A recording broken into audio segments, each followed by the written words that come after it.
চালান মূল লাগে কোনো দাম বলে গেছে এটা কত হয়েছে? 120 টাকা। না, এটা তো কমলো না। ওই মা ধরে দিয়ে তখন দিল মা হয়েছে ওগুলি কি অবস্থা? এডি 100 টাকা। না, দাম কিন্তু কম। আমরা কারওয়ান বাজারে দেখে আসছি, ওটা 65-70 টাকা হয়ে গেছে। এডি এমন রয়েছে সারা নাম হ্যাঁ, তো কিনে আনলে একটু বেশি পড়বে না। 70 টাকা। ভাই কত করে বিক্রি করছেন? 800 টাকা। 800। দাম কি বেড়ে গেল হঠাৎ করে? কোন জায়গা তো সবগুলো খালি করে রমজানের আগে কত বিক্রি করছেন? 780 বিক্রি করছেন রমজানের আগে।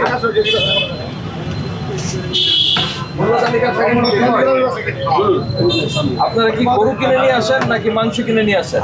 আমরা গরু মাংস কিনে নিয়ে আসি। মাংস কিনে নিয়ে আসেন কোত্থেকে? মাংস পুরুতে উলন। তো এটার রিসিট আছে? রিসিট নিবেন, রিসিট নিবেন। কত করে কিনে নিয়ে আসেন, রিসিটটা নিবেন। ঠিক আছে, ঠিক আছে।